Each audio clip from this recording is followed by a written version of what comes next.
નહીં થેલો નહીં ચેલો. આવો બાપુ કેવી રીતે હોય? થેલોય ના ભરે ને ચેલોય ના કરે. નહીં થેલો નહીં ચેલો. બાપુની વાત ના થાય. મોરારી બાપુ નાકેથી જોઈએ તો નાગરને નાયણેથી જોઈએ તો ચારણ, સામેથી આવે તો સાધુન, વાહેથી જુઓ તો વિરક્ત, બેસે તો બ્રહ્માંડ ને આવે તો અંબાર. એટલે બાપુને મેં એ જ સમજાયેલું કે મારા મલકની તાસીર જુદી છે. અમને આ બધું નહીં ફાવે. મારો મલક બહુ બધી મજૂરી કરવાવાળો અને પથ્થરમાંથી પેદા કરવાવાળો મલક છે. અમે જુદી માટીના છીએ. નમસ્કાર. વિશેષ વિથ દિનેશના વિશેષ પોડકાસ્ટમાં હું રેખાબેનની જોડે બેઠો છું. તમે શરૂઆતમાં વિડીયો જોયો અને પછી તમે અહીંયા પોડકાસ્ટના અત્યારે મારી સામે બેઠેલા જોયા અને એમને કહ્યું કે એક જુદી તાસીરના છે, એક જુદા મલકના છે. તો એ કયા મલકના છે, એમની કઈ તાસીર છે, એ ઓળખાણ મેળવી છે. વિશેષ પોડકાસ્ટમાં તમારું સ્વાગત છે. Thank you. કારણ કે મોરારી બાપુના એ કાર્યક્રમમાં તમે જ્યારે મોરારી બાપુ વિશે બોલ્યા એ પછી તમારો વિડીયો ખૂબ વાયરલ થયો ગુજરાતમાં. અને પહેલાં પણ લોકો પોતાના વોટ્સએપ સ્ટેટસમાં તમારી રીલ રાખતા એટલે તમે આમ જાણીતા તો થઈ જ રહ્યા હતા, પણ એ પછી એ વિડીયો વધારે વાયરલ થયો.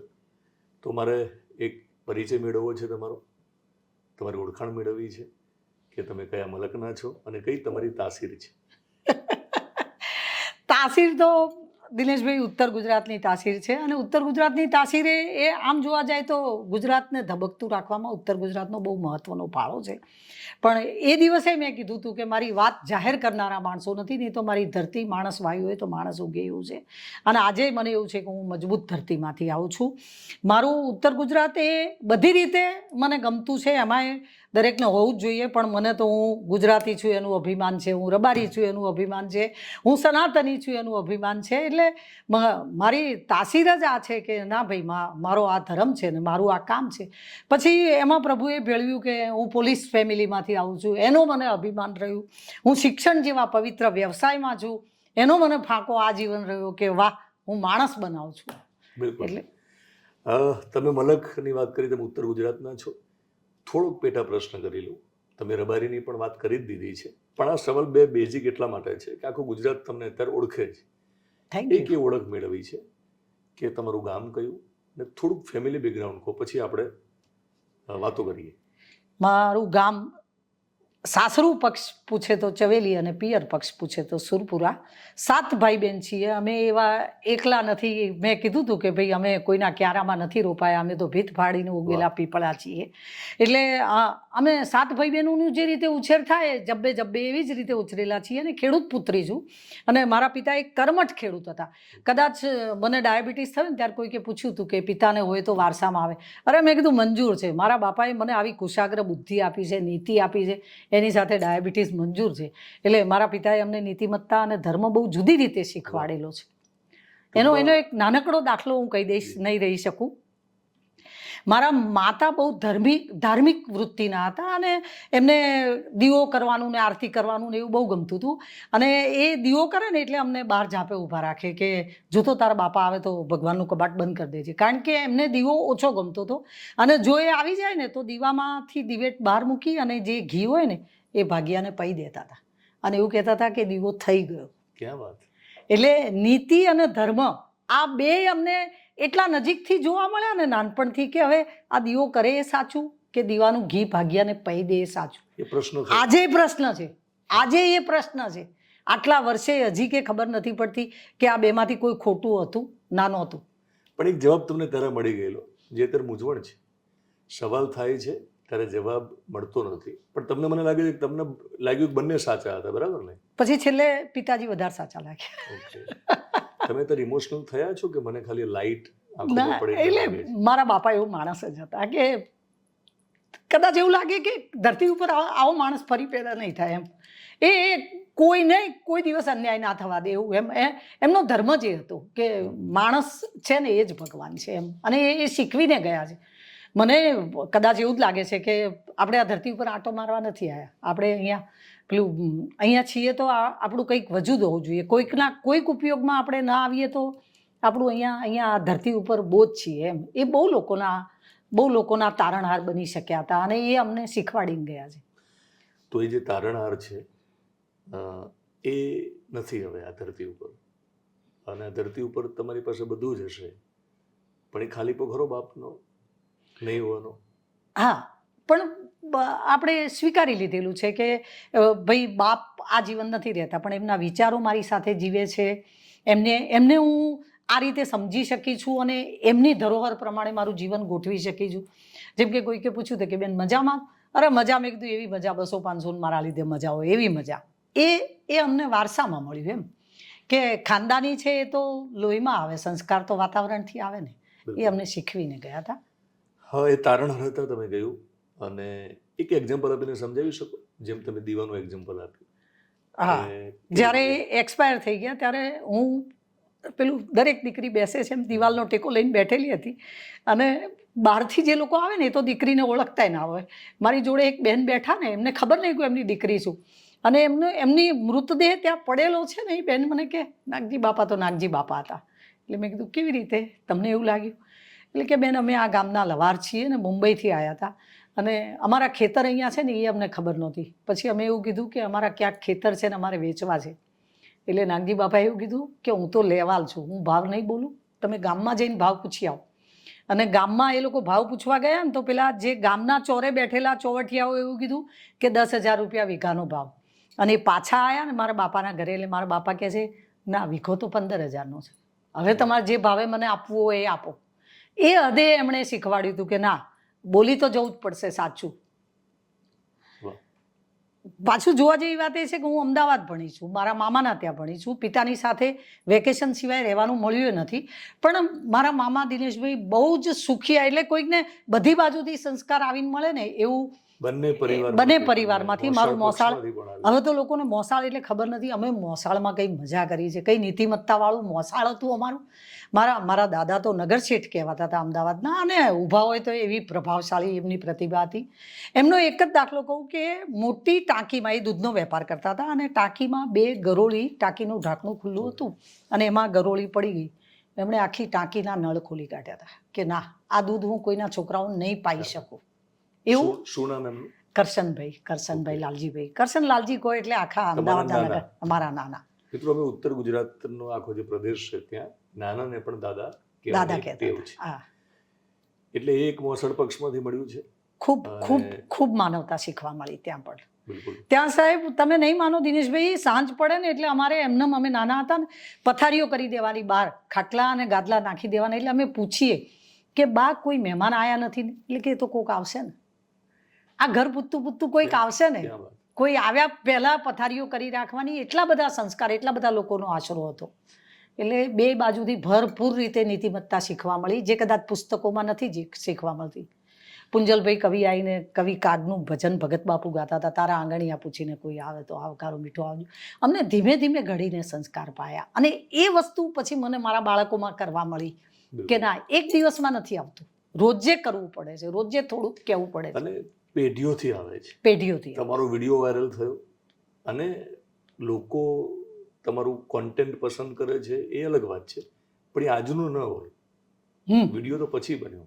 વિડીયો પછી બન્યો. એ તમે એ પ્રકારનો એક માહોલમાં તમે આવ્યા, અહીંયા સુધી પહોંચ્યા, જોયું, ઉછર્યા. એટલે ક્યાંક શરૂઆત થઈ ગઈ હશે મારી દ્રષ્ટિએ. ઘરમાં મૃતદેહ પડ્યો હતો બાપનો, કોક વખાણ કરે છે એમના, અને પછી ખબર હતી કે હવે આ દુનિયામાં નથી. પણ દુનિયા જે છે આપણી, એટલે બાપ એ જ આપણી દુનિયા હોય છે. તો બાપની શું વ્યાખ્યા કરો છો તમે? બાપ એટલે શું? બાપ એટલે બાપ એટલે જ સર્વસ્વ. મને તો એમ લાગે છે કે દીકરી અને બાપ વચ્ચેના સંબંધને હજી કે કોઈ નથી સમજી શક્યું. માં દીકરીના સંબંધને સૌ સમજી શક્યું છે. બાપ કશું નહીં બોલીને બહુ બધું બાપ દીકરીને સમજાઈ શકે છે, અને દીકરી બાપને કશું નહીં કહીને સમજી શકે છે. એ સંબંધ કદાચ પુસ્તકોવાળા અથવા કવિઓ લખવામાં કાચા પડ્યા છે કે બાપ દીકરી એટલે શું. બાપ માટે દીકરી સર્વસ્વ છે, દીકરી માટે બાપ સર્વસ્વ છે. એટલે નથી લખી શક્યા, નથી. શબ્દો ખૂટ્યા છે. હા, શબ્દો ખૂટે. આજે મારા બાપ વિશે કંઈક લખવું હોય તો શબ્દો ખૂટે ના લખી શકું. મારી મા વિશે લખી શકું, કારણ કે મારા મા સૌમ્ય હતા, સમજી શકાય એવા હતા. મારા મા વિશે તો કદાચ બધા બહુ કવિઓએ લખ્યું છે, માતાની તો વાત જ ના થાય, પણ તોય હું મારા પિતા વિશે નહીં લખી શકું. એટલું બધું તો હું તો સારું લખું છું અને હું લખી શકું છું તોય. ઓકે. એટલે બાપ નથી ક્યારેક સમજાવતો એવું લાગે છે? હા, બાપને સમજવામાં લગભગ આપણે કાચા પડ્યા છીએ કે તૂટેલા ચપ્પલ પહેરીને જે બાપ જે જગ્યાએ પગ ના મૂકે ને ત્યાં માથું મૂકીને ઘેર પૈસા લાવે છે અને દીકરા ભણાવે છે. એ બાપને જ્યારે દીકરો કે દીકરી મોટા થાય ને તમને ના સમજણ પડે ત્યારે મને બહુ નવાઈ લાગે છે કે એને સમજણ ના પડી ત્યારે તને ઉછેર્યો એમ. એટલે બાપને સમજવામાં આપણે કાચા જ પડ્યા છીએ. અને તમારા માતાશ્રીનું શું નામ? રૂખીબેન. મારા પિતા નાગજીભાઈ, મારા માતા રૂખીબેન. તમે બાપ દીકરીના પ્રેમની વાત કરી. હવે તમે જે વિષય ઉપર બોલો એ ઊંડાણથી આવે છે, એટલે ટૂંકમાં દિલથી આવે છે, માત્ર વાંચેલું જેવું નથી. તો એક બાપ અને દીકરાનો જે સંબંધ છે ને એ પણ બહુ જટિલ છે કે દીકરી ને બાપ તો તોય વાતો કરી શકે છે. બાપ દીકરો ઓછી વાતો કરે, સામે આવે, નક્કી કરે, આજે ઘણું બધું કહી દેવું છે, આજે ભેટી લેવું છે, પણ થતું નથી થતું. બે એમની મર્યાદાઓમાં રહી જાય છે. પણ દીકરો બાપને સમજવામાં કદાચ મોળો પડતો હશે, બાપ દીકરાને સમજવામાં મોળો નથી પડતો. એ તો નક્કી છે. હા, એ એનાથી બનતા તમામ પ્રયત્નો કરી જ દે છે. અને બહુ ટાંચા સાધનોમાં આપણે તમે મેં જે જોયેલા છે એ પિતાએ તો બહુ મહેનત કશ અને બહુ મજૂરી કરીને દીકરા મોટા કર્યા છે. હવે કદાચ પિતા દીકરા જોડે એટલી અપેક્ષા નથી રાખતા અને દીકરા માટે એટલું કરતા બી નથી. કારણ કે માય લાઈફ, આજે નવા જમાનાની વાત, એ વખતે એવું હતું જ નહીં માય લાઈફ. સો એમને એમ જ લાગતું હતું કે મારા દીકરાની લાઈફ એ જ માય લાઈફ. એવું હવે જે કોન્સેપ્ટ બદલાયા છે કે માણસ પોતે પોતાનું જીવન જીવે છે. હવે માત્ર દીકરા માટે, માત્ર દીકરી માટે જીવતી માતાઓ નથી. પહેલાં હતું કે એ તમે એ જ હું એમ. એ જે પેલું કૃષ્ણ ભગવાનમાં નથી કહેતા કે બે જુદા ના પાડી શકાય, એમ જુદા જ નહોતા પાડી શકાતા, હવે પાડી શકાય છે. તમે ફ્લેશબેકમાં પાછા જઈએ, તમે કહ્યું કે તમે મોસાળમાં મોટા થયા, આમ છતાં એ પિતા સાથેનું એક જે જોડાણ છે અંતરનું, દિલનું, એ તો રહ્યું. ઉછેર બહુ અગત્યનો છે ને, પેરેન્ટિંગ જેને આપણે કહીએ છીએ. તમે રબારી સમાજમાંથી આવો છો અને રબારી સમાજમાં કદાચ આજે પણ શિક્ષણ દીકરીઓને ઓછું છે, એટલે થયું છે ઓછું છે. સાથે તમે કનેક્ટેડ છો, ઉષા રાણાથી માંડી, કનક દેસાઈથી માંડીને ઘણી બધી, ઇવન તમારી દીકરી ડેપ્યુટી કલેક્ટર હતા. પણ આમ છતાં કમ્પેરેટિવલી શિક્ષણ જ્યારે ઓછું હોય દીકરીઓનું, અને તમે તો આપણે કયા વર્ષની વાત કરીએ છીએ જ્યારે તમે અમદાવાદમાં ભણતા? 70. મારો જન્મ 61માં, એટલે હું 64માં મામાને ત્યાં આવી ગઈ હતી, 3 જ વર્ષની ઉંમરે. પણ મામા મામીઓ, હું તો એમ માનું છું ને કે હવે આ બધું દુર્લભ જાતિ થઈ ગઈ છે કે એવડા મોટા કુટુંબમાં, 20 જણાના કુટુંબમાં અમે 4 ભાઈ બહેન, અને મામાના ત્યાં પુષ્કળ પુસ્તકો વચ્ચે, ધમાલ વચ્ચે કેરીઓનો રૂમ, ફટાકડાનો રૂમ, સમૃદ્ધ ઘર હતું. એટલે કોઈ પણ જાતની અગવડ નહોતી. અને તોય આટલી બધી સમૃદ્ધિ વચ્ચે સંસ્કારનો ધોધ હતો. નાના જોડે, નાની જોડે, મામા મામીઓ, અમે એટલો બધો હક કરતા હતા કે મામાના દીકરા કરતાં અમારો હક ત્યાં પહેલો લાગતો હતો. અને તમે કીધું એ કન્યા શિક્ષણ, એ તો અમારું આ મોસાળ ના હોત તો શક્ય નહોતું. મારા બાપા તો અમને બેશક ના ભણાવત. એટલે મામાનું ઘર એ શહેરનો અમને સંપર્ક રહ્યો. પછી એટલું સરસ એ સમયે ભણવા મળ્યું અમને કે અમને માત્ર શિક્ષણ નહીં, અમને ઘરના શિક્ષણ પણ બહુ નજીકથી ત્યાંથી મળ્યું. શિક્ષણ ક્યાં સુધી લીધું તમે? મેં ગ્રેજ્યુએશન કર્યું આશ્રમ રોડ ઉપર આજીવન એક જ સ્કૂલમાં, નૂતન ફેલોશિપમાં, કેજીથી 12મા સુધી એક જ સ્કૂલ, ઘરની નજીક જ સ્કૂલ હતી. આ પ્રકારની સ્કૂલો જ નહોતી ત્યારે. દફતર સવારે 11 વાગે પકડવાનું, સાંજે 5 વાગે મૂકી દેવાનું, ને અમને કોઈ પૂછતું નહીં તારા કેટલા ટકા આવ્યા ને કેટલા માર્ક આવ્યા, ને એ પ્રેશરો અમે નથી જોયા. બિલકુલ. હા, અમે એ નથી જોયું કે એક્ઝામ આવી છે એટલે નહીં રમવાનું. ભણવાના ટાઈમે ભણી લેવાનું, રમવાના ટાઈમે રમવાનું. બહુ મુક્ત, જેને બાળપણ કહેવાય ને, એકચ્યુઅલી જેનો અત્યારે સૌથી મોટો દુષ્કાળ ચાલે છે, એ બાળપણ અમે જોયેલું છે. મુક્ત, મને તમે જ્યારે બોલી રહ્યા છો ત્યારે મુક્ત મને સવાલ કરવો છે. તમે એજ્યુકેશન સિસ્ટમ સાથે કનેક્ટેડ છો, તમારી પ્રતિષ્ઠિત શાળાઓ છે અમદાવાદની, કબૂલ. વાલીઓને ફરિયાદ હશે? ફરિયાદ તો છે જ, દરેક જગ્યાએ વાલીને ફરિયાદ હોય. બાળકોને તમે આ સ્પર્ધામાં જે આવી ગયા છે બાળકો, એમાં કદાચ તમારો વાંક નથી. એક્ઝામ પહેલાં બેસ્ટ ઓફ લક કહેવાની આખી સિસ્ટમ આવી છે. પેન આપવા જવું, પર્સન્ટેજ આવે, રિઝલ્ટ આવે એટલે સોશિયલ મીડિયામાં અપલોડ કરવું.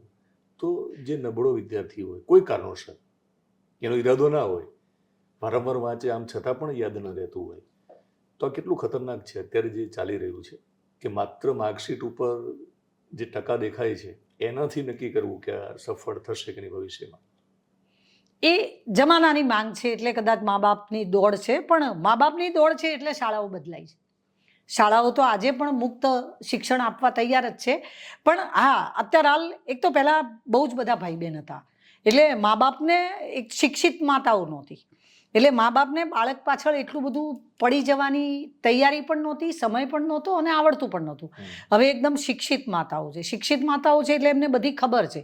જેમ બધી બહુ વસ્તુની જાણ હોય, જ્ઞાનના ફાયદા છે, એમ જ્ઞાનના નુકસાન પણ છે. અને બીજું માતાને હવે એક કે બે જ સંતાન છે એટલે એને બધું જ એને શીખવાડી દેવું છે. પહેલાં જ્યારે વધારે ભાઈ બહેન હતા તો કોઈ એક તરણ કળામાં હોય કે કોઈ એકને સરસ પતંગ ચગાવતા આવડતું હોય કે કોઈ એકને સરસ ભણતા આવડતું હોય, બધી વેરાયટી હતી. હવે તમામ વેરાયટી એક જ બાળકમાં ભરી દેવી છે. એટલે મા બાપની જેમ કે તુષાર શુક્લ કહે છે કે સ્વિમિંગ પુલમાં નાખ્યો ના નાખ્યો, પછી કે ટેનિસના કોર્ટ ઉપર નાખ્યો ના નાખ્યો, પછી કે JEE નીટના ક્લાસ ભર્યા ના ભર્યા, એટલે દોડાય કરે છે મા બાપ, અને અમને દોડાવે છે. શાળાઓને પણ દોડવું પડે છે એમની સાથે, કારણ કે મા બાપની અપેક્ષા શાળાઓ સાથે વધારે છે. અને તમે કીધું એમ સાચી વાત છે કે માર્કશીટ ઉપર જીવન ગોઠવાય છે, એટલે અમે બી એ જ ધ્યાન રાખવું પડે કે એના માર્ક વધારે સારા આવે. પણ માર્કશીટ એ જીવન નથી, માર્કશીટ એ જીવન નથી. પરીક્ષામાં નિષ્ફળ થવાય, એ જીવનમાં નિષ્ફળ નહીં થાય. અને નિષ્ફળતા જરૂરી પણ છે જીવનમાં. હું તો એવું કહું છું કે ખાલી પેટ ને ખાલી જેબ એ જે શીખવાડે છે એ તો કોઈ જ નથી શીખવાડતું. એટલે નિષ્ફળતા તો બેશક જરૂરી છે. હું તો આ સ્કૂલમાં આપણે જ્યાં બેઠા છીએ એની વાત કરું તો સૌથી વધારે સ્પોર્ટ્સ અહીંયા રમાડે છે, અને કાયમ હું એમ કહું છું કે બાળકને હારતા શીખવાડ્યું. ઓકે. જીતવું, મેડલ લાવવો, ટ્રોફી પકડવી, ટ્રોફી તો ઢગલો ટ્રોફી લઈએ, પણ બાળક કોઈ એક મેચમાં હારે છે ને એ શીખવાડું ને ત્યારે મને એમ થાય છે કે અદ્ભુત કામ થયું. એને ખબર પડી કે અમે હાર્યા પણ ઇટ્સ ઓકે. આ બહુ જ ગોલ્ડન વર્ડ છે, ઇટ્સ ઓકે. તમે હારો પણ ખરા. એ હારતા શીખશે ને તો જ. રમતો જેમ ઓછી થઈ છે અત્યારે હાલ બધી સ્કૂલોમાં રમતોના મેદાનો નથી, કારણ કે મેદાનો જેવડી સ્કૂલો મોંઘી પડે છે, મોંઘી સ્કૂલોની ફી મોંઘી હોય છે. આ આખું એક વિશિયસ સર્કલ થઈ ગયું છે. પણ જ્યાં સુધી બાળક પહેલાં તો ગામડે રમતું હતું, સોસાયટીમાં રમતું હતું, હવે તો સલામતીના પ્રશ્નો થઈ ગયા એટલે બાળક એકલું ક્યાંય મુકાય નહીં. ઘરમાં પણ એટલા બાળકો નથી એટલે સમૂહ જીવન, સહજીવન એ આવડવું થોડુંક અઘરું થતું જાય છે. સમૂહ જીવનની વાત કરવી છે, એક સરસ પેરેન્ટિંગને લગતો જ એક સવાલ છે. પણ એક સવાલ હું વચ્ચે કરી લઉં કે તમારી પર્સનાલિટી અને તમને તમારા વ્યક્તિત્વને લઈને જે લોકો પરિચિત છે, જે લોકો મોબાઈલની સ્ક્રીન ઉપર તમને જુએ છે, એનાથી એવું તો નક્કી કરી શકે કે રેખા દેસાઈ ક્યારેય નહીં હાર્યા હોય, ક્યારેય નહીં રડ્યા હોય, ક્યારેય નહીં લો ફીલ કર્યું હોય. એમને એવું છે કે બધું હેપી. પણ ક્યારે હાર્યા તમે છેલ્લે, અને કેટલી વાર હાર્યા જીવનમાં? તમે અઘરો પ્રશ્ન પૂછ્યો છે, પણ સિલેબસ બહારનું છે. પણ હારવાનું તો મને થતું નથી. તકલીફ મને પડે કોઈક વખત કે સાલું હવે આનો રસ્તો, પણ મને દરેક પ્રશ્નમાં તરત એના રસ્તા મળી જ જતા હતા. એટલે હા, વિકલ્પો શોધી જ લેતા કદાચ આવડતું હતું. અને જીગર એવી હતી, અથવા તો પોલીસ ઓફિસરની વાઈફ હતી એટલે, અથવા તો મારા લોહીમાં જ એટલી ખુમારી હતી કે હારવાનું નહોતું બન્યું. હા, મને એ ખબર પડી કે શીખવા મળ્યું. મતલબ હારવું એટલે કે નવું શીખવું કે આ કામ નહોતું કરવાનું, આ કામ નહોતું કરવાનું, આ રીતે કરવાનું હતું, મને અહીંયા આ કરતા ન આવડ્યું, એવું બન્યું હોય, અનેક વખત બન્યું હોય. પણ એને મેં હાર નથી માની કે ના ના, આ તો બધું લાઈફ ઓફ આ એક પાર્ટ છે. એટલે મારો એક સવાલ જ એવો એટલા માટે પૂછ્યો કે ઘણીવાર નિષ્ફળતા અને સફળતાની વ્યાખ્યા જ આપણે બદલી નાખી છે. કે એકચ્યુઅલી નિષ્ફળ થવું એ પણ એક સફળતાનો ભાગ હોય છે. એ લર્નિંગ છે. નિષ્ફળતા એ લર્નિંગ છે. એ લોકો ભૂલી જાય છે.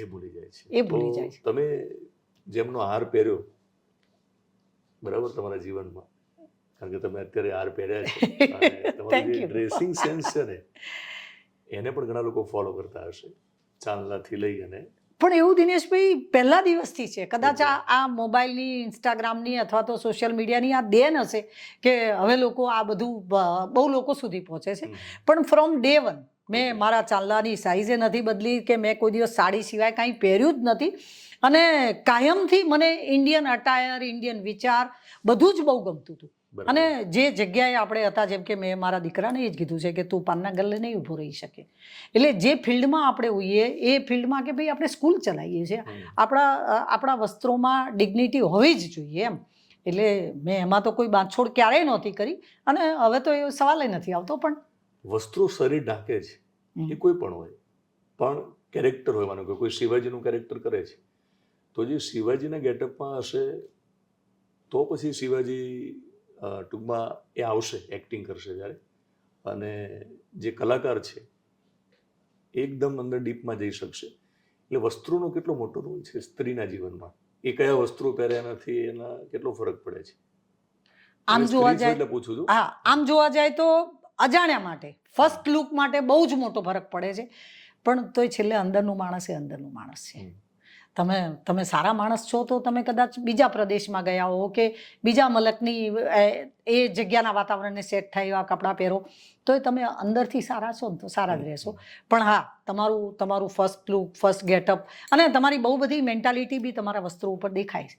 તમે મુક્ત હશો તો મુક્ત વસ્ત્રો પહેરશો, તમે ઇન્ડિયન હશો તો ઇન્ડિયન કપડાં. ટૂંકા વસ્ત્રોને લઈને જે ચર્ચા થાય છે એ એક્ઝેક્ટ હું સવાલ નથી કરવા માંગતો, પણ તમે કીધું કે તમે તો લગભગ સાડી જ પહેરી, તો સાડી પહેરવાથી શું ફરક પડે છે એ સમજવું છે. મને પોતાને બહુ સારું લાગે છે, મને પોતાને બહુ સારું લાગે. વ્યક્તિત્વમાં, તમારી વિચારસરણીમાં, તમારા જીવનમાં એનો રોલ હોય છે.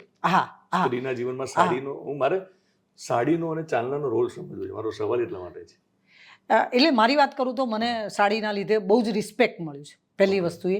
પછી સાડીના લીધે મારી લાઈફમાં બહુ જ બધા કલર રહ્યા છે. આજે મને એવું લાગે કે મને જેટલું પહેરવું હોય એટલું સાડી ઉપર પહેરાય છે. આ બધું જ તમે જીન્સના પેન્ટ ટી શર્ટ ઉપર નથી પહેરી શકતા. એટલે શૃંગાર ગમતો હોય એણે પણ સાડી પહેરવી જોઈએ.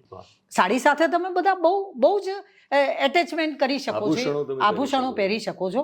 એટલે પહેલેથી આભૂષણનો શોખ તો કદાચ અમારી પેઢીમાં તો હતો, હવે નથી એટલો બધો, પણ મને સાડી તો બધી રીતે ગ્રેસફુલ લાગી છે. કારણ કે મેં જે પણ સ્વપ્નમાં જોયા હતા એ બધાને મેં સાડી પહેરેલા જ જોયા છે.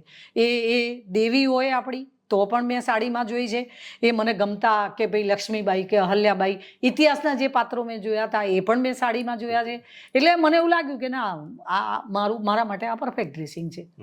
સપનામાં જો એવું તમે કીધું છે, એટલે સપનાઓમાં બહુ નાના હતા ત્યારે દેવીઓના સપના આવતા?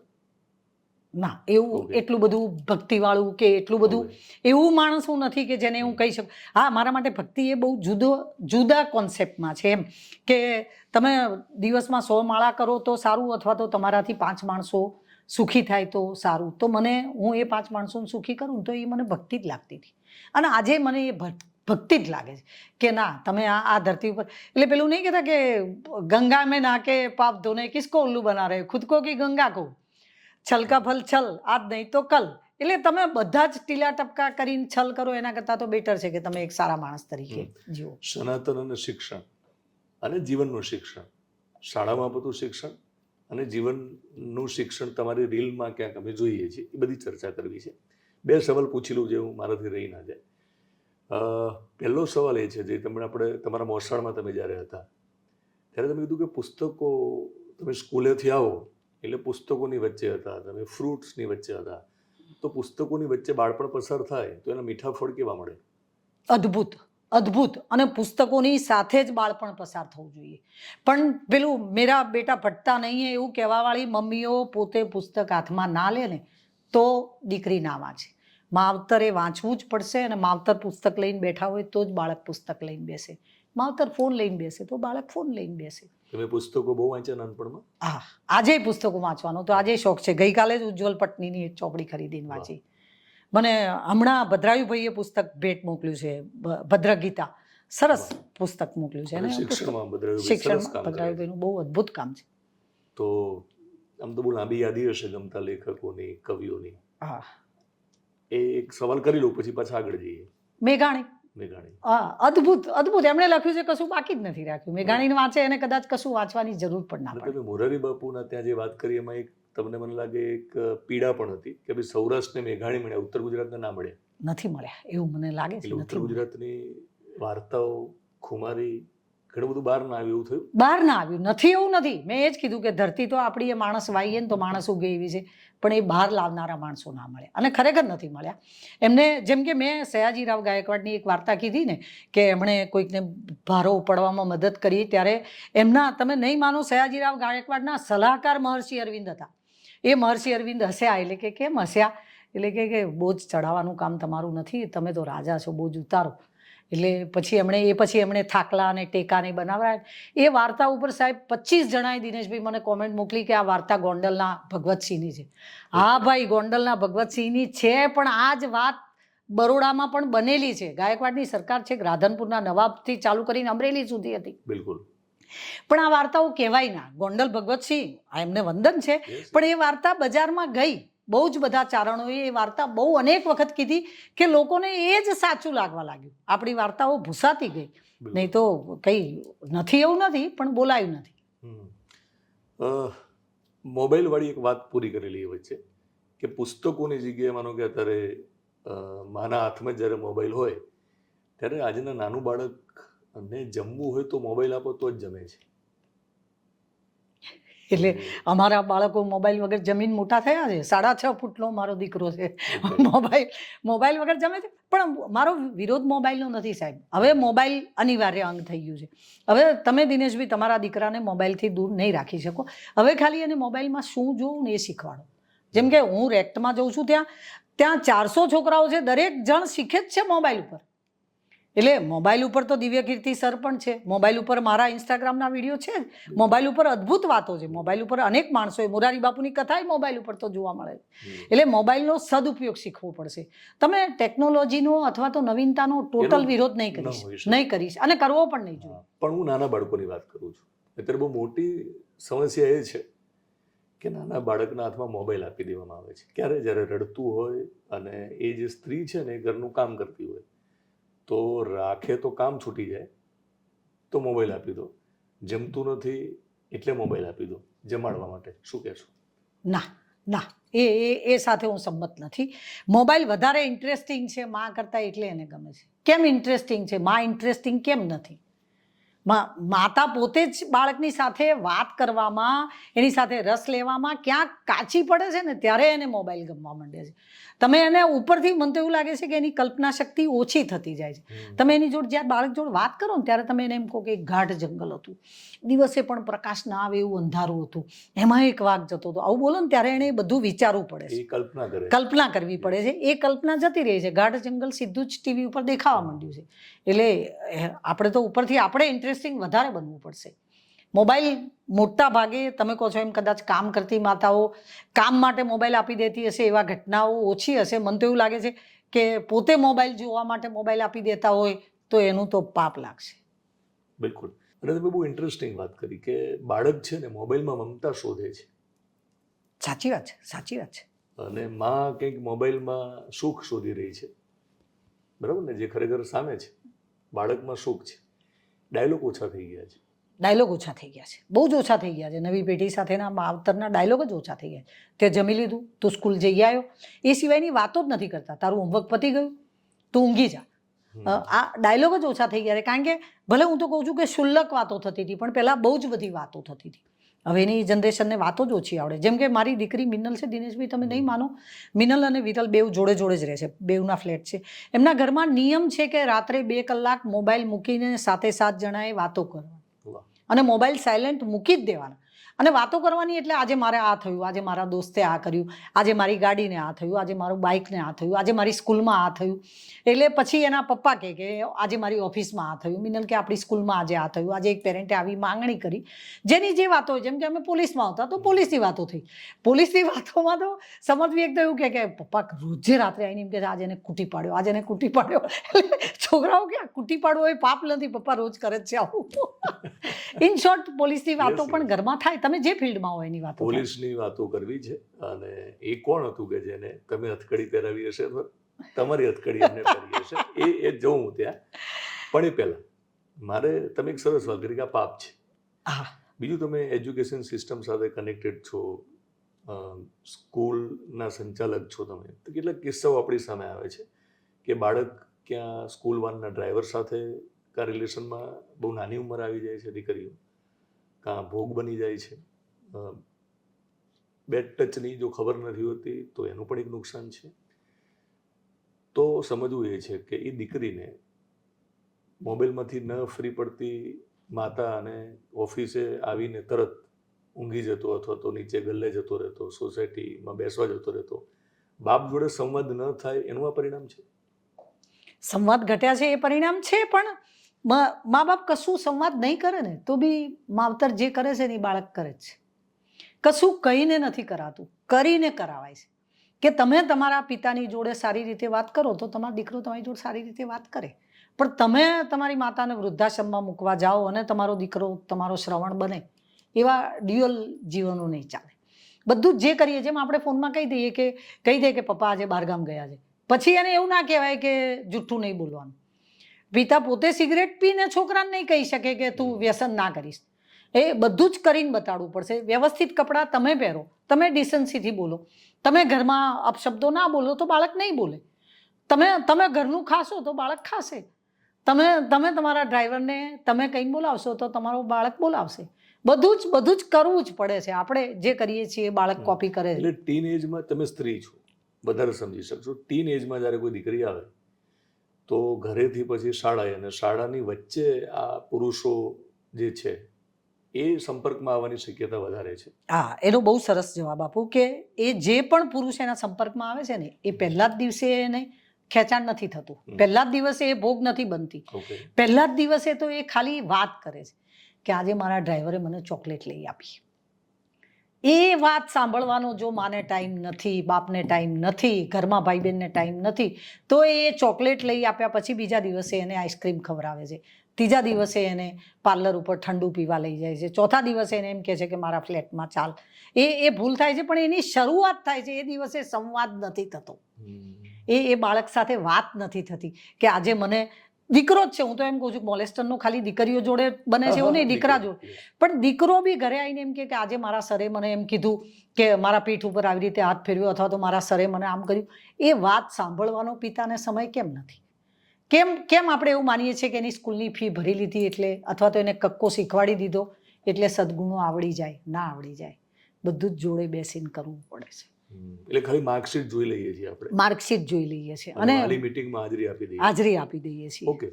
તો મોટાભાગના કિસ્સામાં દીકરો ને દીકરીએ 2 વાર તો તમને કીધું જ હોય છે, આપણે સાંભળ્યું નથી હોતું. કીધું જ હોય છે સાહેબ, શરૂઆતમાં જ કહે છે. એ કહે ને એ દિવસે આપણા કાન સરવા હોવા જોઈએ. કદી એવું બને ના કે મા બાપને વાત ના કરે. તો એનો મતલબ એ થયો કે એ વખતે એ મા અથવા તો બાપ મોબાઈલમાં હશે અથવા કોઈ કામમાં હશે કે ત્યાં હોવા છતાં નહીં હોય તો જ નહીં સાંભળ્યું હોય. હા, હોવા છતાં નહીં હોય, પણ સંભળાતું બંધ થાય છે ને પછી જ બોલાતું બંધ થાય છે. બોલાતું બંધ પહેલા નથી થતું, સંભળાતું જ બંધ થઈ ગયું હોય છે. અને કોઈ બી બહેરા કાનના અનેક કારણો છે, કારણ કે આપણે બહુ બધી દોડમાં છીએ અત્યારે. પહેલાં આટલી બધી દોડ જ નહોતી. અત્યારે બધી જ દેખાવની દોડ, અથવા તો ઇન્સ્ટાગ્રામ ઉપર પિક્ચર મૂકવાની દોડ, અથવા તો બીજાના જેવા પ્રસંગો કરવાની દોડ. પહેલાં બધું જ બહુ જ સટલ લેવલ ઉપર હતું. દેખાદેખીનું ધોરણ બહુ નાના હતા. એમ કે શ્રીમંત જેવા પ્રસંગે, અથવા તો વેલકમ પાર્ટી, કે લગ્નના પહેલા 5 દિવસ ને લગ્નના પછીના 5 દિવસના ખર્ચા નહોતા. હવે બધા જ કે ભાઈ મહેંદી કરવી પડે, હલ્દી કરવી પડે, આ કરવું પડે, પ્રી વેડિંગ કરવું પડે, પોસ્ટ વેડિંગ કરવું પડે. આ બધા જ ખર્ચાઓને પહોંચી વળવા માટે બહુ જ કમાવા લાગ્યા છે મા બાપ. કદાચ મા બાપ એવું જ કહે છે કે અમે બાળક માટે કમાઈએ છીએ, પણ એ એટલું કમાવામાં પડ્યા છે કે એમની પાસે એવો બાળક સાથે અમદાવાદ બાજી રમવાનો ટાઈમ નથી કે ચાલ આપણે બે આ લખોટી રમી લઈએ. મેં મારા બાળકો સાથે તો મેં લખોટી, ભમરડા બધું જ રમેલી છું, પણ એ મા બાપને ટાઈમ જ નથી. એટલે જે પેલી અમદાવાદ બાજી રમવાનો સમય નથી, ત્યારે બાજી મા બાપના હાથમાંથી છૂટી ગઈ, બાજી છૂટી ગઈ, અમદાવાદ છૂટી ગઈ, બાજી જ છૂટી ગઈ, બધી બાજી છૂટી ગઈ. એટલે ઘણા પ્રશ્નો આપણી સામે આવી રહ્યા છે. યોગ્ય પાત્રની પસંદગી ન હોય અને ભાગીને લગ્ન કરવા, એવી અનેક સમસ્યાઓ, કદાચ એનું આ પરિણામ છે. હા, કારણ કે બીજું પાત્ર એમની વાત સાંભળે છે. તમે એમની વાત નથી સાંભળી ત્યારે બીજા પાત્રએ એમની વાત સાંભળી છે. અને જ્યારે આખી જ બાજી તમારા હાથમાંથી જતી રહે છે ને, પછી તમને ખબર પડે છે કે બધું બગડી ગયું.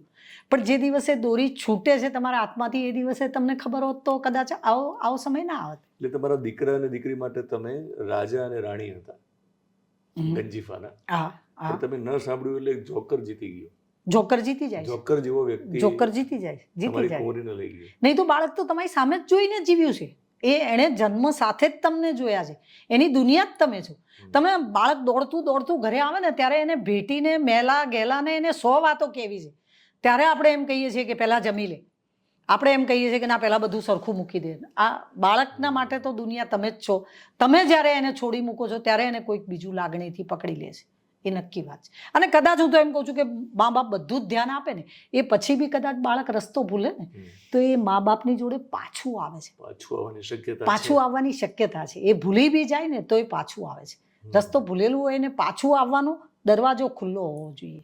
એટલે નાપાસ થવું તો તમને એ વિષયમાં પરીક્ષા આપવાનું બોર્ડ પણ મોકો આપે છે. મોકો આપે છે તો પછી આપણે માવતર થઈને ના આપીએ એવું થોડું બને.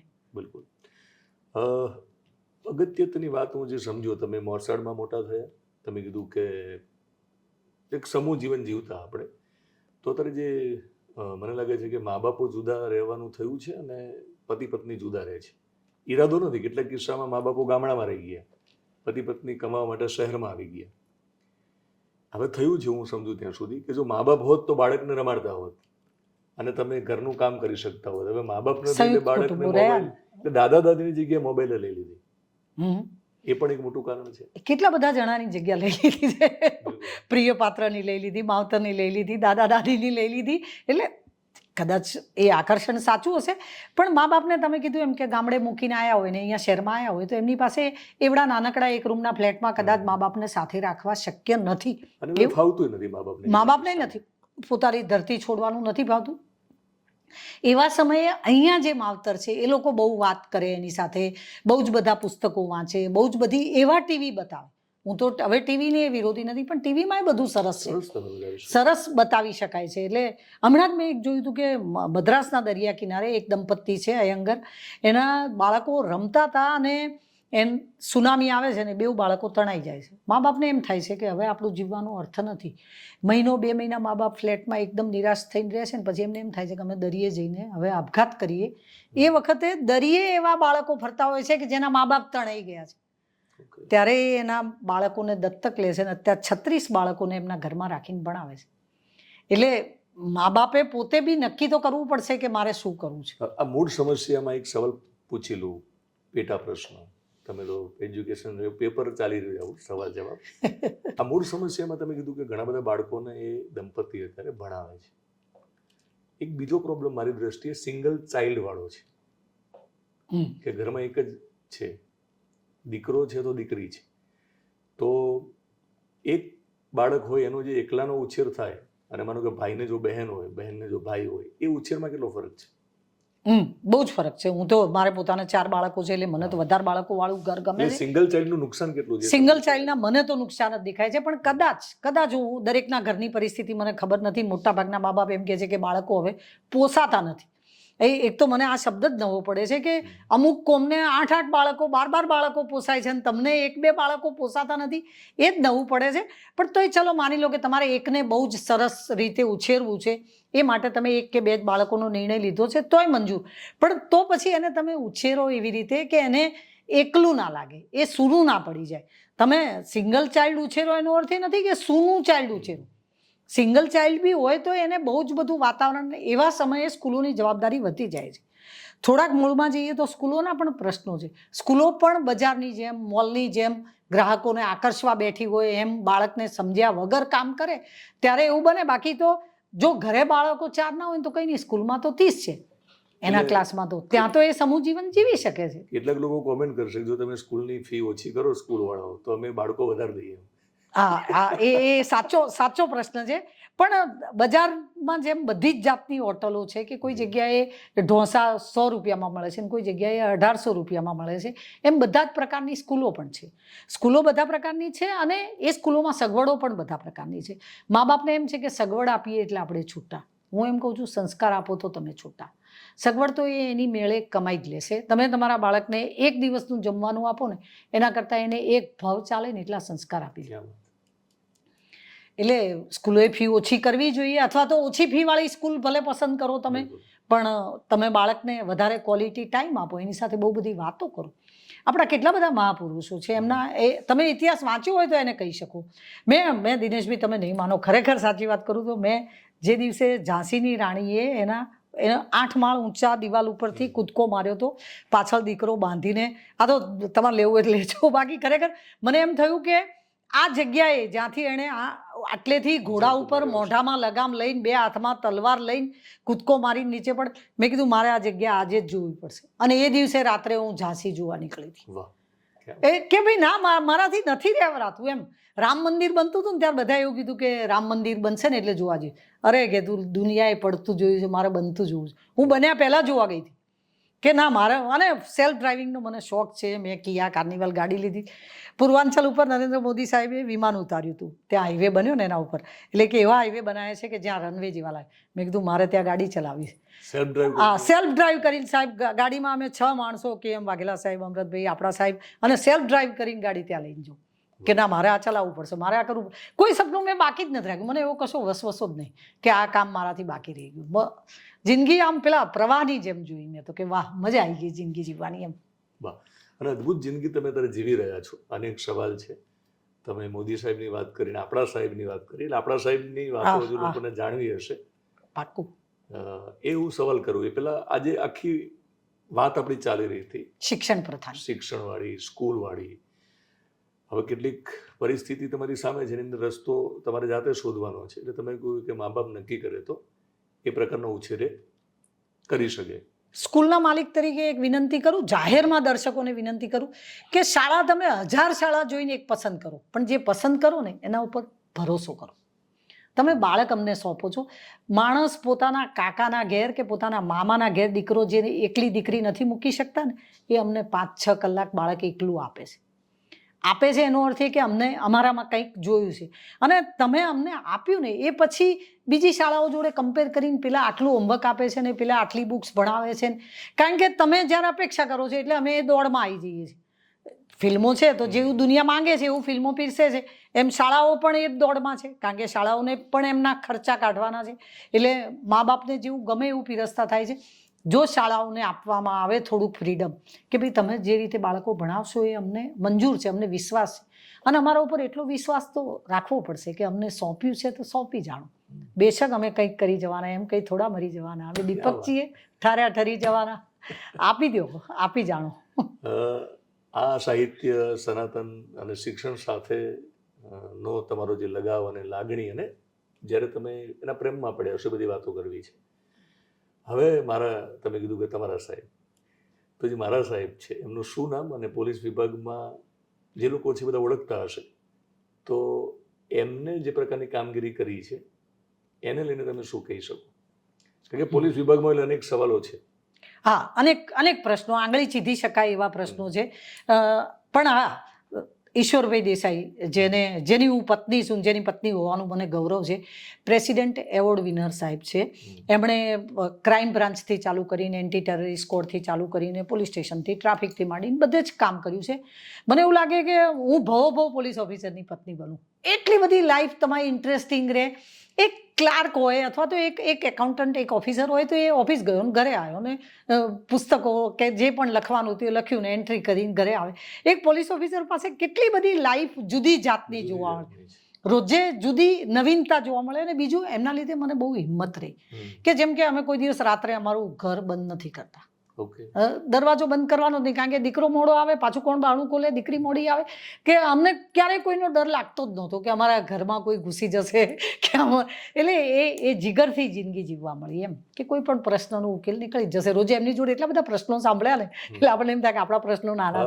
પતિ પોલીસમાં હોય એટલે કેટલીક બીજી મુશ્કેલી પણ છે, કારણ કે એ આખું તણાવવાળી એક દુનિયા છે એમની, અને કેટલાક વ્યસની પણ લોકો બની જાય. માત્ર પોલીસની વાત નથી કરતા, આ પ્રકારના જે અલગ અલગ ફિલ્ડ છે, તો એનાથી અમારા સાહેબ અને તમારા પતિ કેવી રીતે બચ્યા છે?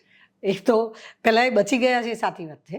પણ પતિ પોલીસમાં હોય ને એના થોડાક પ્રશ્નો બી હોય. કેવું કે અમે સાહેબને છે ને ઘરના મહેમાન જ સમજી લીધા હતા કે છે તો છે, નથી તો નથી. કારણ કે ક્યારે હોય ક્યારે ના હોય એ કશું આપણે નક્કી ના કરી શકીએ. ટોટલ જવાબદારી આપણા ઉપર જ છે.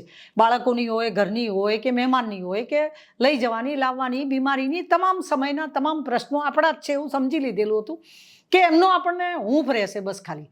અને એ રહી શક્યા એનું કારણ તો એમની જ પેઢી એટલી સંસ્કારી હતી. મારા સસરા તો આગેવાન હતા સમાજના, અને એમણે બહુ બધા કડક હતા. મેં પહેલી જ વખત મારા જ્યારે લગ્ન થયા ને પછી પહેલી જ વખત મારા સસરા મારા ઘરે આવ્યા ને ત્યારે સાહેબ બહાર ગયેલા હતા. એટલે યુનિફોર્મ પહેલો, યુનિફોર્મમાં માણસ આમે સાહેબ તો અદ્ભુત રૂપાળા છે. મને તો એવો રૂપાળો કોઈ માણસે દેખાતો નથી. તમે છો રૂપાળા. પણ સાહેબ યુનિફોર્મ પહેરેલો હતો ને, 2 હાથ પાછળ કરી અને 1.5 થી 2 કલાક સુધી મારા સસરા જોડે વાત કરીને મારા સસરા ખાટલા ઉપર બેઠા અને સાહેબ ઊભા. અમારા ઘરમાં છે તોય મારા સસરાએ એમ ના કીધું કે ભાઈ બેસો, ખુરશી લઈને બેસો, ખાટલા ઉપર તો બેસો એમ નહીં. રિમાન્ડ ચાલતો એવી જ રીતે આમ બે હાથ પાછળ કરીને જવાબ આપવાનો. એટલે આપણને ખબર પડી ગઈ કે સસરાજી સચવાઈ જશે તો બધું સચવાઈ જશે. એટલે એમના ઘરનું વાતાવરણ શિસ્તવાળું હતું અને બહુ ભક્તિવાળું. ઓકે. મારા પિતાની ભક્તિ અને એમની ભક્તિમાં બહુ ફરક હતો. એ લોકોના બધી જ જે ક્રિયાકર્મની ભક્તિ કહેવાય એ એમને વધારે ગમતી હતી. જેમ મારા બાપાની ભક્તિ જુદી રીતની હતી એમ એમના પિતાની ભક્તિ જુદી રીતની હતી. પણ બહુ જેન્યુઅન માણસ. તમારા હસબન્ડ એ માતાજીમાં પણ બહુ માને છે? બહુ જ માને છે. અને મને ઘણી વખત એનું અચરજ બી થાય. મેં કીધું સાહેબ તમે આ કેવી રીતે આટલો બધી શ્રદ્ધા, આટલું બધું એના ભરોસે કેવી રીતે મૂકી શકો છો? જેમ કે મારો કોઈ પણ પ્રશ્ન હોય ને તો મને એમ લાગે કે મારે જ એનું સોલ્યુશન લાવવું પડે, મારે મથવું જ પડે. હું કુદરત ઉપર અથવા તો ભગવાન ઉપર એમ સોંપીને કદાચ નથી ઊંઘી શકતી. રાત્રે બી મારે એના સોલ્યુશન, સાહેબ બધું જ ભગવાનને સોંપીને ઊંઘી શકે છે. એટલે એ શ્રદ્ધાનો પેલો વિષય હોય, શ્રદ્ધાનો તો પુરાવાની શું જરૂર છે? કરે છે મૂર્તિ સામે? હા, મૂર્તિની સામે બેસી જ રહે, માળા કરે તો બી 1.5-2 કલાક કરે, માતા સાથે વાતો કરે, પણ કે બધું ગોઠવી દેશે, એટલે બધું ગોઠવાતું ગયું છે એટલે એમની શ્રદ્ધા સાચી હશે. મને એવું લાગે શ્રદ્ધા એ દીકરીનું નામ નથી, શ્રદ્ધા એ રાખવાનો વિષય છે. બિલકુલ. તમારું માથું ગૌરવથી ઊંચું થાય એ રીતે તમારા દીકરી પણ ડેપ્યુટી કલેક્ટર બન્યા. અને મિત્રો, તમારા બાળકોને તમે ભણાવો છો અને તમારું સપનું છે કલેક્ટર બનાવવા, ડૉક્ટર બનાવવા, અને હોવું જોઈએ, પણ ડેપ્યુટી કલેક્ટર બન્યા પછી રાજીનામું કેમ આપ્યું? હા, બહુ સરસ પ્રશ્ન છે. લોકોનું સપનું હોય છે ડેપ્યુટી કલેક્ટર બનવું. શું નામ એ કહો, અને રાજીનામું કેમ આપ્યું? દીકરી વિરલ નામ છે એનું. બહુ જ ડાયલી દીકરી છે. 17 વર્ષની હાઉસવાઈફ હતી અને પછી એણે એવું કીધું કે મારી જિંદગીમાં મને કંઈક ખૂટે છે. એટલે મેં કીધું શું કરવું છે? એટલે કે મારે મારી જાતે કમાવું છે. મેં કીધું આપણી સ્કૂલે આવીને બેસો, આપણો સરસ ધંધો ચાલે. ના, એવું નહીં કે મારા પગ ઉપર ઊભું થવું. ત્યારે એને સાહેબ 36મું વર્ષ જાય. 36મું વર્ષ એટલે છેલ્લું વર્ષ પરીક્ષા આપવા માટેનું. એ દિવસે એણે ખાલી 3 જ મહિના તૈયારી કરી દિનેશભાઈ, અને 3 મહિનામાં એણે એની પરીક્ષા પાસ કરી નહીં, જનરલ કેટેગરીમાં, અને અવ્વલ સીટ, એનાથી ઊંચી ગુજરાત સરકારમાં સીટ જ નથી. ડેપ્યુટી કલેક્ટર એ હાઈએસ્ટ માર્કવાળી સીટ, એમાં પાસ કરીને ત્યારે એને એમ થયું કે ના, મને કંઈક આવડે છે. એણે ભણી, અને એ વખતે તો દાસા સાહેબ હતા, કોઈ પણ જાતના આ કશું ઊંધું ચતું થતું જ નહોતું. એટલે બહુ સરસ રીતે ભણી. પણ ભણ્યા પછી એણે નોકરી લીધી ને, 6 વર્ષ સુધી નોકરી કરી. એ પછી કદાચ ઘરમાં થોડોક વળાંક આવ્યો કે દીકરો અમેરિકા ગયો, અને એ દીકરો અહીંયા એડમિનનું બહુ સરસ કામ કરતો હતો. અમેરિકામાં પણ દીકરો સ્કૂલ ચલાવે છે. પેલો મોટો દીકરો છે એ અમેરિકામાં બિલ્ડર છે, એ સમર્થ. સમર્થ ત્યાં બિલ્ડર છે, વિવેકની ત્યાં સ્કૂલ ચાલે છે. હવે મને અહીંયા આગળ પડવા માંડી, કારણ કે શિક્ષણ છે ને એ નવીનતાની વાત છે. નવી પેઢી જ્યાં ઉમેરાય ને ત્યાં નવીનતા ન આવે, અને શિક્ષણમાં તમે નવીનતા ન લાવો ને તો તમારા શાળાના બાળકો સાથે તમે કરેલો એક અન્યાય છે. કે રોજે જે નવીનતા આવવી જોઈએ, જેમ કે Gujarat board, Gujarati medium, English, કે કેમ્બ્રિજ, CBSE, IB, આ બધું આવે છે કેવી રીતે? દરેક વખતે શિક્ષણ કંઈક નવું, NEP જેમ હમણાં એજ્યુકેશન પોલિસી. એટલે હું પોતે એમાં કાચી પડતી હતી. કાચી અથવા તો કદાચ મને હવે મારી શ્રમ કરવાની શક્તિ ઘટતી જતી હતી. બીજું મને એમ લાગતું હતું કે મેં બાળકો માટે બહુ કરી દીધું, હું નહીં કરું તમારું કામ. પછી દીકરીને ખબર પડી કે મમ્મી જો કામ પડ્યું મૂકશે ને તો આ આખું સામ્રાજ્ય થાકશે.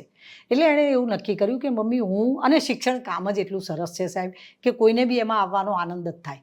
બીજું, એણે જે ઈરાદાથી ડેપ્યુટી કલેક્ટર થઈ હતી ને એટલું બધું એ લોકોનું કામ કરી શકતી નહોતી. રબર સ્ટેમ્પ જેવું એને લાગતું હતું.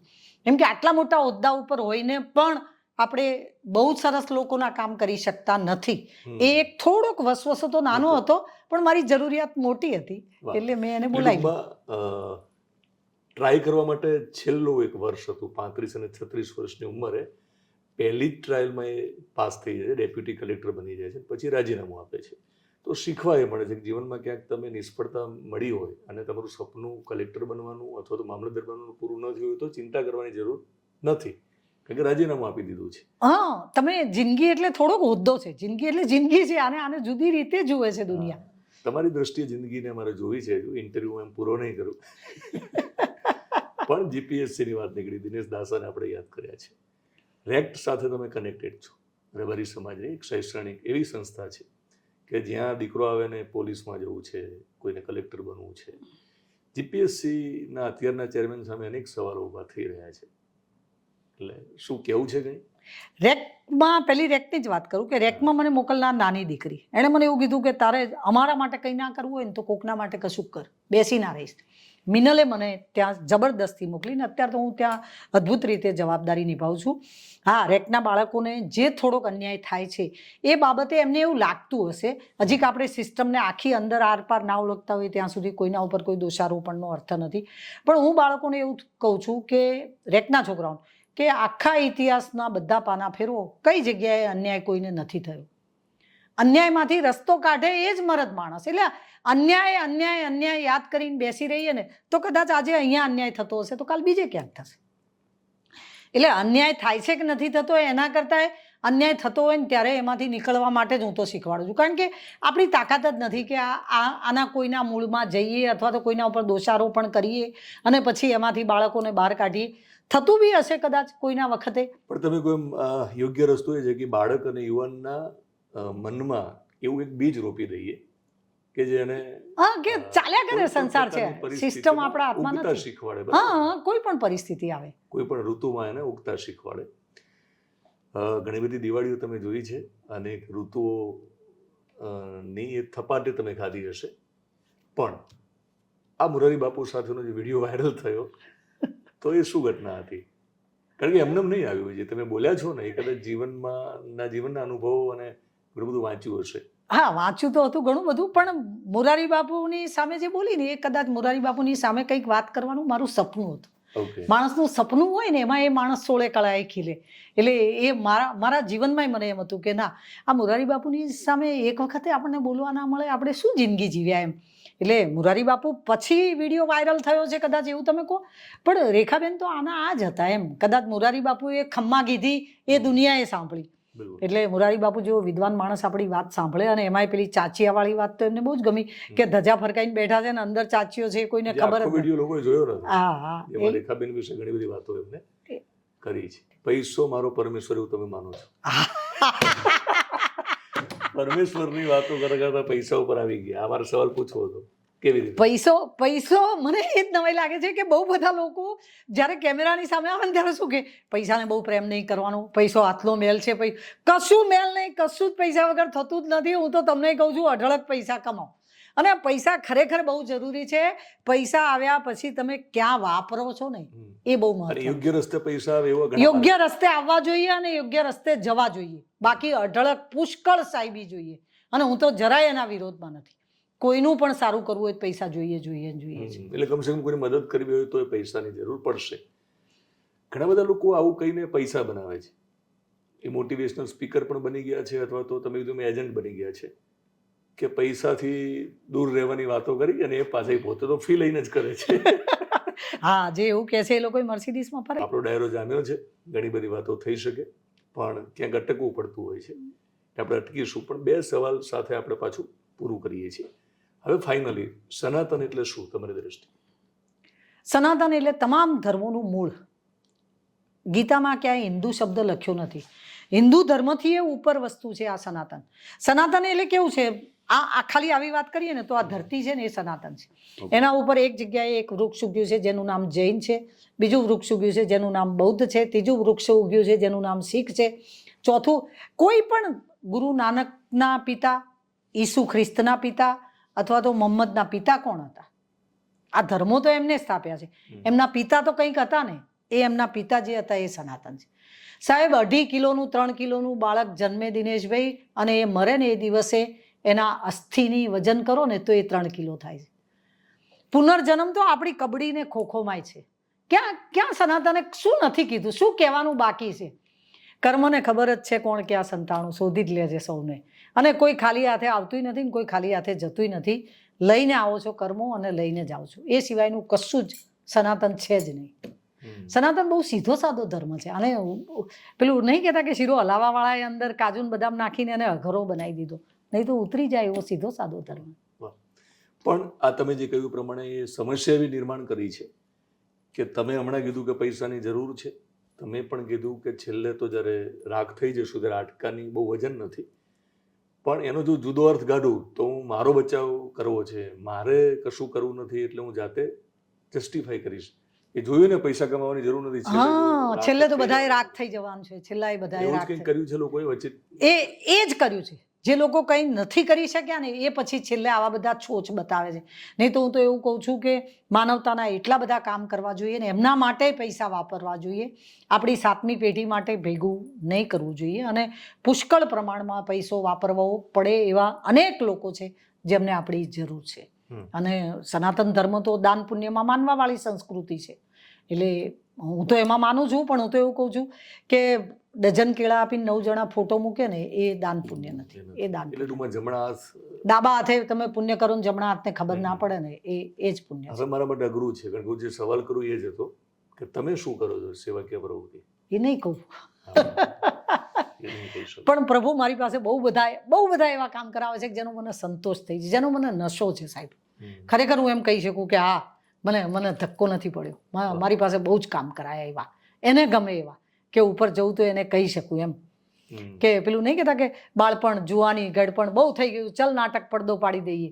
એમ કદાચ પડદો પાડી દેવાનો થાય ને તો એ હું થાકી નથી જિંદગી, તું થાકી હોય તો કહેજે. એવું પેલા આમની ખલીલ ધનતેજવીની ગઝલ છે. ખરેખર મજા આવી ગઈ મને તો જિંદગી જીવવાની. તમારી રીલ્સ જોઈને અમને મજા આવે છે.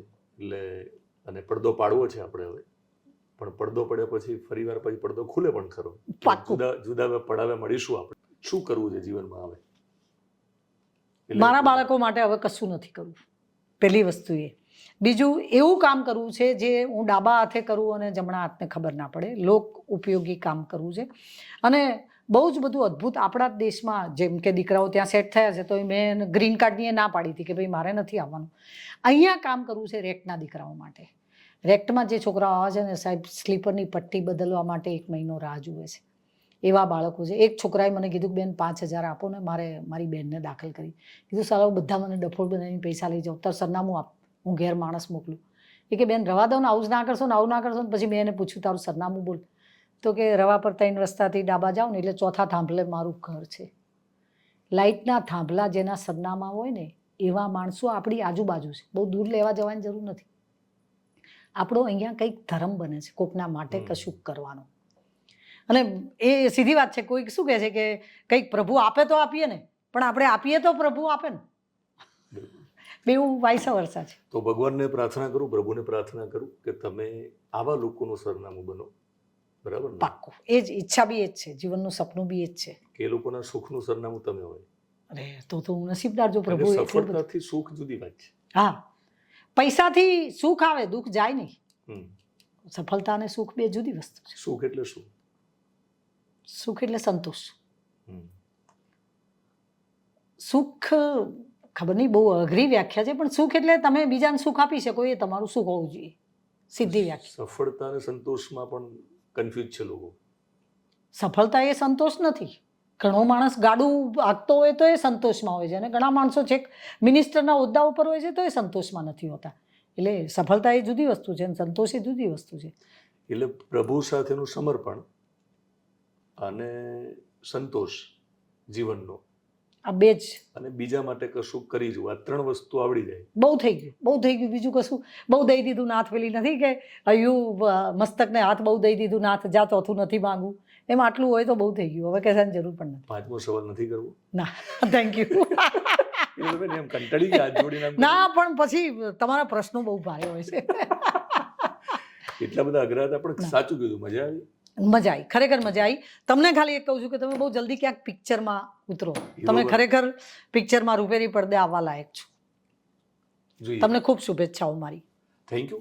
અને મિત્રો, પ્રભુને પ્રાર્થના કરીએ કે આપણને એ હરતી ફરતી શાળા છે મારી દ્રષ્ટિએ. શાળાના ભલે સંચાલક હોય તો ડિજિટલ યુગમાં મોબાઈલનો સરસ સદુપયોગ કરીને અને ઇન્ટરનેટનો સદુપયોગ જ્યારે આપણે કરી રહ્યા છીએ, આપણી સામે જ્યારે રીલ્સ આવી રહી છે તો ઘણા બધા લોકોને, ઘણા બધા પરિવારને અને ઘણા બધા સમાજને એમની રીલ્સથી પણ ફાયદો થાય છે. એક પ્રકારનું મારી દ્રષ્ટિએ શિક્ષણ જ છે, જે વગર ફીનું છે. એક પણ ફી આપણી જોડે લેતા નથી. તો થેન્ક યુ વેરી મચ. ના, પણ મજા આવી ગઈ, મને મજા આવી ગઈ. પેલું નહીં કહેતા કે છૂટા પડતી વખતે પગ ઉપડે ના, એવી તો મુલાકાતમાં વજન હોવું જોઈએ. એવી મુલાકાત થઈ. મજા આવી.